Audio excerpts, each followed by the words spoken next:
20. El final de un sueño. Cuando al fin desaparecieron los últimos temblores del derrumbamiento, los 4 amigos se abrieron camino a través de los escombros y las nubes de polvo para regresar a la habitación oval. Sin hacer caso de los montones de piedra rota y las enormes grietas del suelo que amenazaban con engullirlos, Bruenor se acercó al hueco de la pared, seguido de todos los demás. No descubrieron sangre ni resto alguno de los 2 expertos espadachines. Tan solo una pila de escombros que cubría el agujero de la trampa de piedra.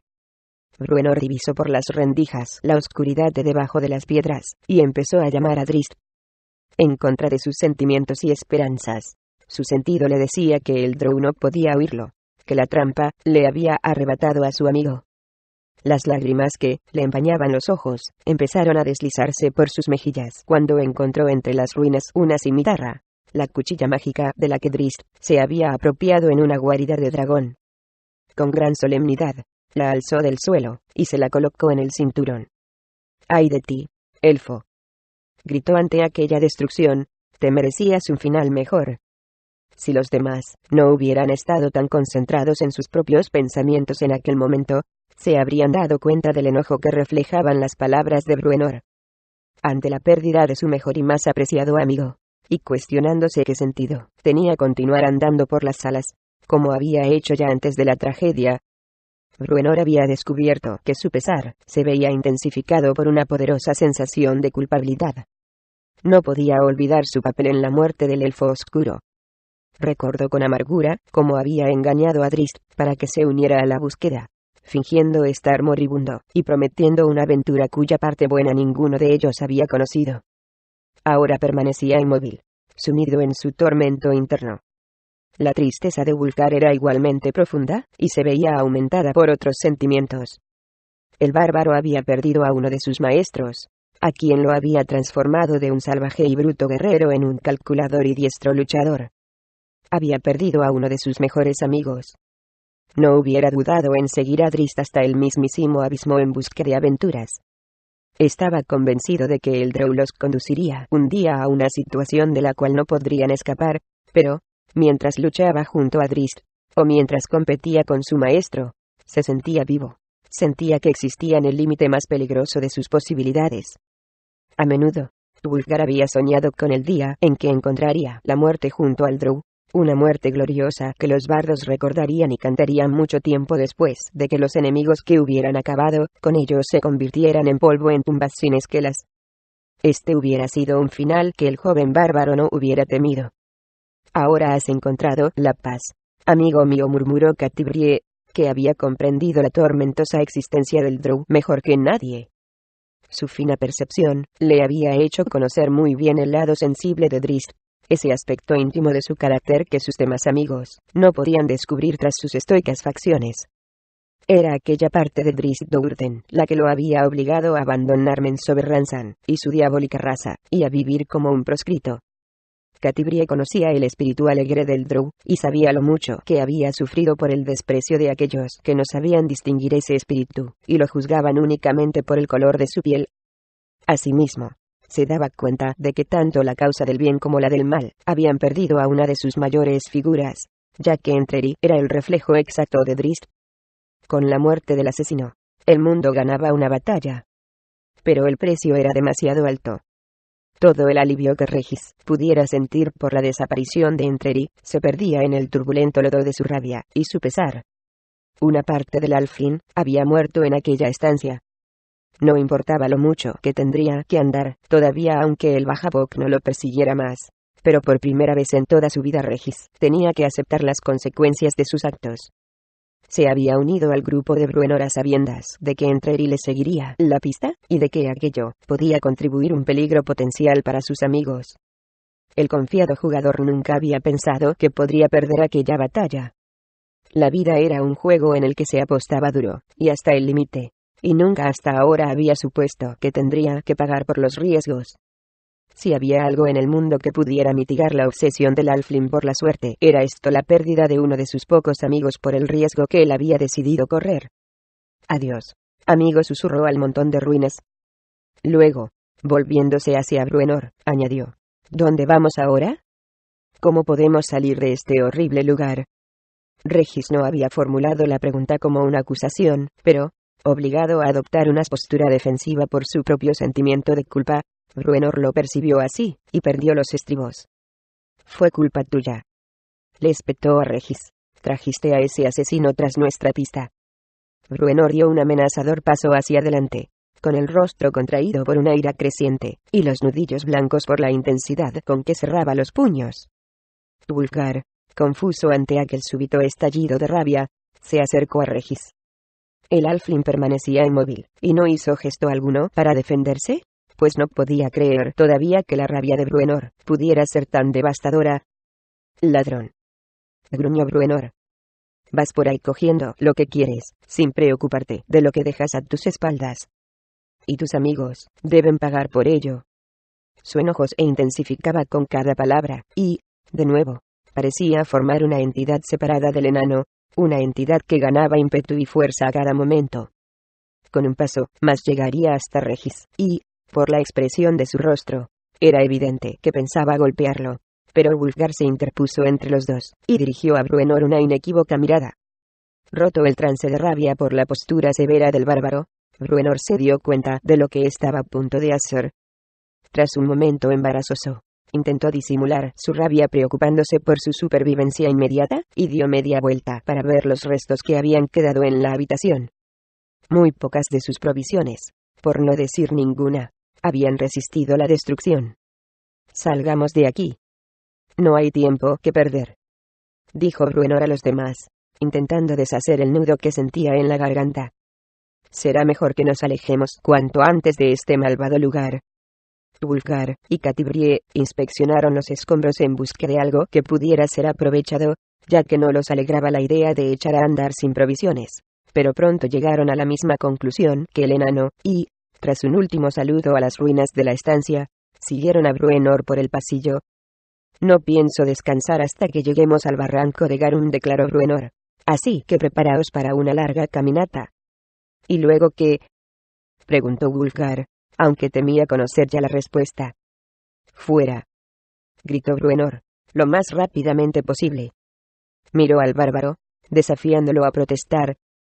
«Para volver con todos los enanos», insistió Wulfgar. «Para no volver», concluyó Bruenor. «No volver nunca». «Entonces Drist habrá muerto en vano», afirmó Wulfgar con contundencia. «Habrá sacrificado su vida por un sueño que nunca llegará a cumplirse». Bruenor se detuvo para intentar serenarse ante la aguda observación de Wulfgar. No había observado la tragedia desde ese punto de vista, y no le agradaban las conclusiones que sacaba. «¿Por nada? No», gruñó el bárbaro. «Su muerte nos sirve de advertencia para alejarnos lo antes posible de este lugar. El demonio está aquí, y nos acecha como los orcos a la carne de cordero. ¿No lo hueles, muchacho? ¿No te dicen tus ojos y tu olfato que lo mejor es salir de aquí?» «Mis ojos me advierten del peligro», respondió Wulfgar lisa y llanamente, como en muchas otras ocasiones. «Pero soy un guerrero, y no presto atención a esas advertencias». «Entonces, pronto serás un guerrero muerto», intervino Catibrie. Wulfgar desvió la vista hacia ella. «Drist vino para ayudar a recuperar Mithril, y yo cumpliré la hazaña». «Morirás en el intento», murmuró Bruenor, ahora, sin atisbo de enojo en la voz. «Venimos en busca de mi hogar, muchacho, pero este no es el lugar. Cierto es que mi gente vivió en su día aquí, pero la oscuridad que se ha instalado en Mithril me ha hecho perder el ansia de recuperarlo. Métete en tu tosuda cabeza que no tendré el más mínimo deseo de regresar en cuanto me libre del hedor de este lugar. Ahora pertenece a las sombras y a los enanos grises, y, ojalá todo este maldito lugar se desplome sobre sus malditas cabezas». Bruenor había dicho suficiente. Dio media vuelta bruscamente, y echó a andar por el corredor, con las pesadas botas golpeando la piedra con una determinación inflexible. Regis y Catibrie salieron tras él, y Wulfgar, tras un momento de reflexión, echó a correr para unirse a ellos. Sidney y Bock regresaron a la cámara oval en cuanto la maga se aseguró de que los compañeros se habían marchado. Al igual que ellos habían hecho, la mujer se abrió camino hasta el hueco en ruinas, y permaneció de pie unos instantes reflexionando sobre el efecto que este súbito cambio de acontecimientos tendría en su misión.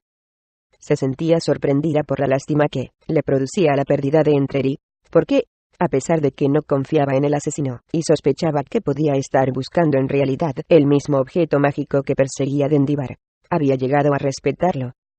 ¿Podría haber tenido acaso mejor aliado cuando empezó la lucha?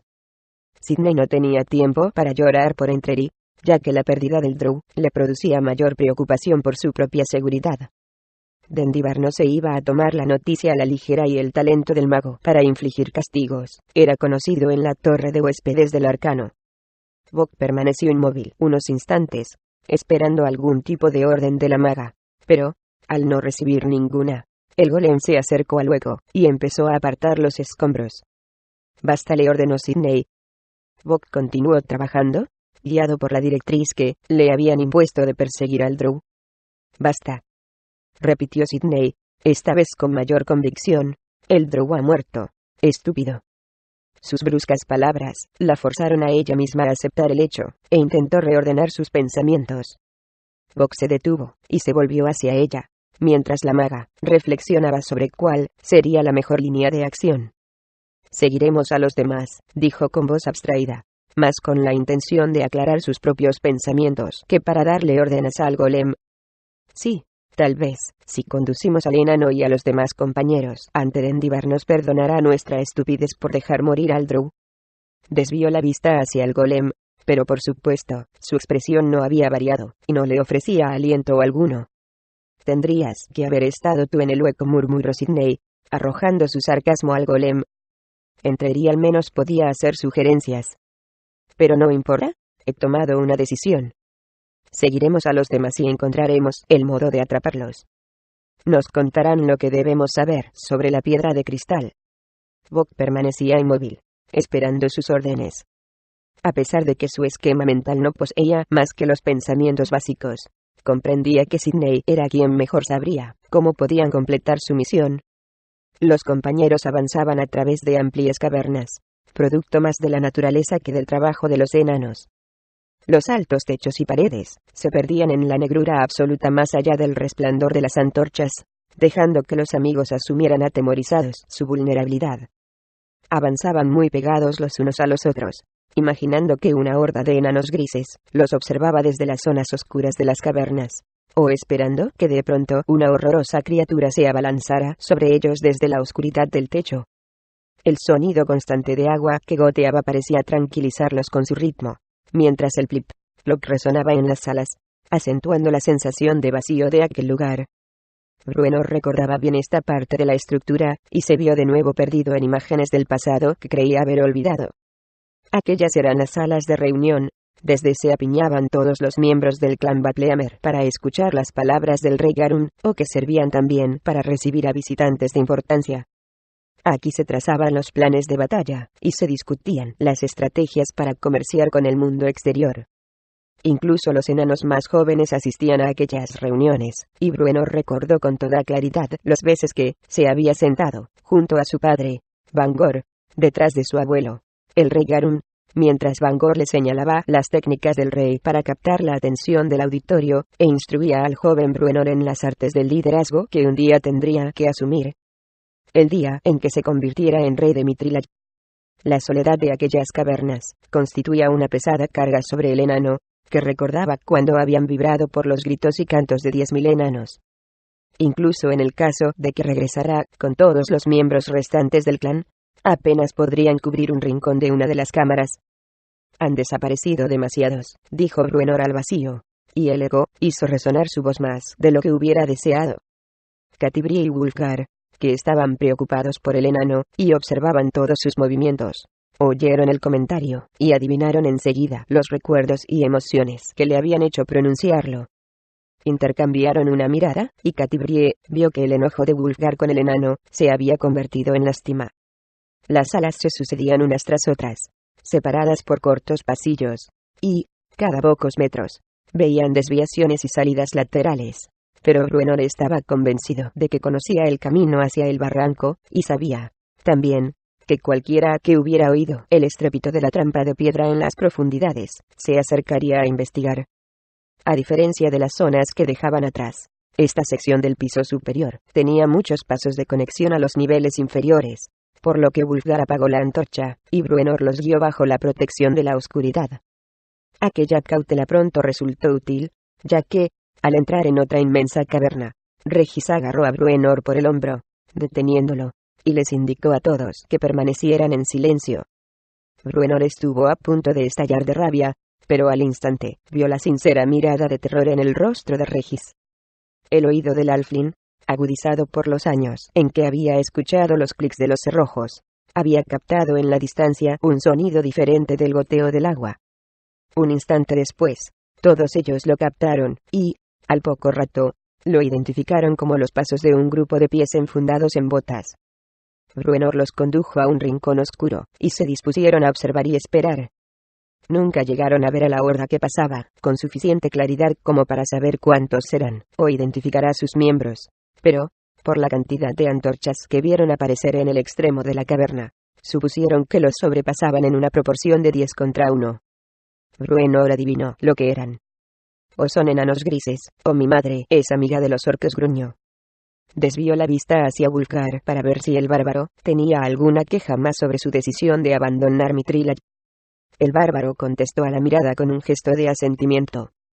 ¿Cuánto nos queda hasta el barranco de Garún?, preguntó, pues se estaba resignando rápidamente, como los demás, a salir de allí. Aunque todavía se sentía como si hubieran abandonado a Drizzt, comprendía que la decisión de Bruenor era acertada. Cada vez era más evidente que, si continuaban allí, Drizzt Do'Urden no sería el único en encontrar la muerte en Mithril. Falta una hora hasta el último paso, contestó Bruenor. Y, desde allí, una hora más. La horda de enanos grises pronto desapareció de la caverna y los compañeros volvieron a ponerse en marcha, cada vez con más cautela y temor, cuando una pisada resonaba en el suelo con más fuerza de lo deseado. Como los recuerdos se hacían cada vez más claros a medida que caminaban. Bruenor sabía exactamente dónde se encontraban, e intentaba seguir la ruta más directa hacia el barranco, con la intención de salir lo antes posible. Sin embargo, después de caminar durante muchos minutos, llegaron a un paso lateral que no fue capaz de pasar por alto. Sabía que cualquier retraso era un riesgo, pero la tentación de ver la estancia del final de ese corredor era demasiado grande para desecharla por completo. Tenía que descubrir hasta qué punto había sido despojado Mithril. Tenía que saber si la estancia más valiosa del piso superior había conseguido sobrevivir. Los amigos lo siguieron, sin rechistar, y pronto se encontraron frente a una puerta de madera, alta y profundamente decorada con el martillo de Moradin, el dios más importante de los enanos, y una serie de inscripciones. La pesada respiración de Bruenor contradecía su aparente calma. Aquí yacen los regalos de nuestros amigos, leyó con gran solemnidad, y los trabajos de nuestros hermanos. Cuando entres en esta habitación, sé consciente de que descubrirás la herencia del clan Batleamer. Sean bienvenidos los amigos, y maldecidos los ladrones. Bruenor se volvió hacia sus compañeros, con la frente perlada de sudor. La sala de Dumatoin, les explicó. Si hace 200 años que estas salas están ocupadas por vuestros enemigos, seguro que la habrán saqueado, razonó Wulfgar. No tan seguro. La puerta es mágica, y no se abre a los enemigos del clan. Además, el interior está lleno de trampas para despellejar a los enanos grises que consigan colarse. Observó a Regis, con los ojos entornados a modo de advertencia. Cuidado con tus manos, panza redonda. No creo que las trampas puedan adivinar que tú eres un ladrón amistoso. La advertencia le pareció a Regis suficientemente seria para pasar por alto el amargo sarcasmo del enano, y, como en el fondo admitía que las palabras de Bruenor eran ciertas, el Alfling se metió las manos en los bolsillos. Coge una antorcha de la pared, dijo Bruenor a Wulfgar. Según recuerdo, no hay luz en el interior. Antes de que Wulfgar volviera con ellos, Bruenor empezó a abrir la enorme puerta. Con el ligero empujón de las manos amigas, la puerta se abrió lentamente, descubriendo un corto pasillo que terminaba en una pesada cortina negra. En el centro del pasadizo, había colgada una cuchilla de péndulo, y, debajo de ella, divisaron un montón de huesos. Ladrones, afirmó Bruenor con una mueca de satisfacción. Rodeó la cuchilla, y se acercó a la cortina, pero esperó a que sus amigos se unieran a él antes de abrirla. Bruenor respiró profundamente, intentando reunir la valentía suficiente para abrir la última barrera y acceder a la sala. Su ansiedad se transmitió a sus amigos, y todos ellos empezaron a sudar. Con un gruñido de resolución, Bruenor apartó la cortina. «Contemplad la sala de Duma», empezó, pero sus palabras se quedaron entrecortadas en su garganta en cuanto observó la estancia. De toda la destrucción que habían presenciado en las salas, ninguna era tan completa como esta. El suelo estaba cubierto de bloques de piedra. Los pedestales que un día habían sostenido los trabajos de más calidad del clan estaban rotos, y otros habían sido pisoteados hasta convertirlos en polvo. Bruenor se precipitó en el interior, observándolo todo con ojos enturbiados y manos temblorosas, mientras un grito de rabia se quedaba ahogado en su garganta. Antes incluso de revisar la cámara por completo, supo que la destrucción había sido total. ¿Cómo? Bruenor tragó saliva y se interrumpió, pues acababa de ver el enorme agujero de la pared. No un túnel cavado alrededor de la puerta, sino una hendidura en la piedra, como si un ariete increíble se hubiera precipitado en el interior. ¿Qué poder podría haber hecho una cosa así?, preguntó Wulfgar, siguiendo la mirada del enano hasta localizar el agujero. Bruenor se acercó en busca de alguna pista, seguido de Catibrie y Wulfgar, mientras Regis se dirigía hacia otro lado, solo para ver si había quedado algo de valor.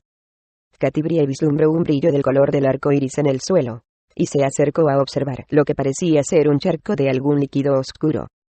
Sin embargo, al aproximarse descubrió que no se trataba de ningún líquido, sino de una escama, más negra que la noche, y del tamaño de un hombre. Al oír el grito sofocado, Wulfgar y Bruenor se acercaron a ella. «¡Un dragón!», exclamó Wulfgar, tras reconocer la forma característica. Cogió la escama por un extremo y la levantó para inspeccionarla mejor. Luego, él y Catibrie se volvieron hacia Bruenor para ver si él conocía a un monstruo semejante. La mirada boquiabierta y aterrorizada del enano contestó a su pregunta antes de que la formulara. «Más negro que el negro», susurró Bruenor, recordando de nuevo fragmentos de aquel terrible día de hacía 200 años. «Mi padre me habló de esa cosa. Lo llamaba un dragón engendrado por el demonio, más oscuro que el negro más profundo. No fueron los enanos grises quienes nos expulsaron. En última instancia, podríamos haber luchado contra ellos. El dragón de la oscuridad nos atacó y nos expulsó de las salas. Ni siquiera uno de cada 10 permaneció para enfrentarse a sus malvadas hordas en las salas más pequeñas del otro extremo». Una cálida ráfaga de aire procedente del agujero les hizo recordar que probablemente estaría conectado con las salas inferiores y con la guarida del dragón. «Vámonos», sugirió Catibrie, «antes de que la bestia se dé cuenta de que estamos aquí». Pero, en aquel momento, Regis soltó un grito en el extremo opuesto de la habitación. Los amigos salieron corriendo hacia él, sin saber si había encontrado un tesoro o se encontraba en peligro. Lo encontraron agachado junto a un montón de piedras, atisbando por una rendija. Alzó en el aire una flecha de plata. «La he encontrado aquí», les explicó. «Y hay algo más. Creo que es un arco». Wulfgar acercó la antorcha a la rendija y todos pudieron ver la vara curva de madera de un arco y el brillo de plata de la cuerda. Wulfgar asió el arco y tiró ligeramente, esperando que se rompiera bajo el enorme peso de la piedra. Pero el arco se mantuvo firme, a pesar de que jalaba con todas sus fuerzas. Observó las rocas de alrededor, estudiando la manera de liberar el arma. Regis, mientras tanto, había encontrado algo más: una placa de oro escondida en otra rendija. Se las arregló para sacarla de debajo de las piedras, y la acercó a la luz para leer las inscripciones que había grabadas. Taulmaril, el buscador de corazones, leyó. Regalo de Anariel, hermana de Faerun, acabó Bruenor, sin ni siquiera mirar la placa. Asintió al ver que Catibrie lo miraba con ojos interrogativos. «Desentierra el arco, muchacho», le dijo a Wulfgar. «Estoy seguro que le podremos dar una utilidad mejor». Wulfgar había descubierto ya la estructura del montón de rocas, y estaba empezando a levantar piedra tras piedra.